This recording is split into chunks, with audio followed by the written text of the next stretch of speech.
The Pontiac GTO wasn't supposed to happen. GM had a rule no big engines in mid-size cars, but, some Pontiac engineers, they had a different idea. The year was 1964. Pontiac took their Tempest model, a modest car, and put in a big V8 engine. This was unheard of at the time. They called it the GTO, short for Gran Turismo Omologato. It was a hit. People loved the GTO's power. It was fast and loud, a true muscle car. The GTO started a revolution in the car industry. Other companies noticed, and soon they were all building their own muscle cars. What made the GTO so special? It was all about the engine. Early GTOs had big V8s, offering up to 348 horsepower. That was a lot of power for the time. But the GTO wasn't just about raw power. It handled well too. Pontiac made sure the suspension and brakes could handle the car's speed. This made it fun to drive, not just fast in a straight line. The GTO's style was important too. It had a sporty look with a unique grille and hood scoops.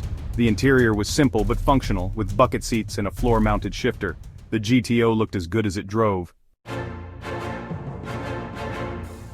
The GTO became more than just a car. It became a symbol of American muscle and performance. Young people loved it. It was the car to have in the 1960s.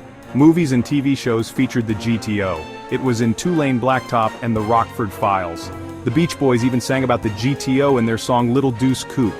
The GTO was everywhere. The GTO's impact on car culture was huge. It helped create the muscle car craze that lasted for years. Even today, the GTO is a highly sought-after classic car.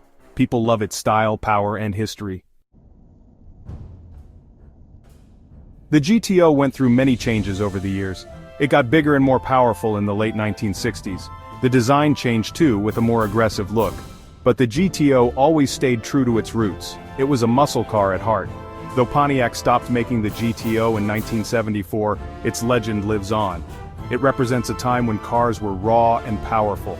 The GTO is a reminder of the golden age of American muscle cars, and that's why it will always be a legend.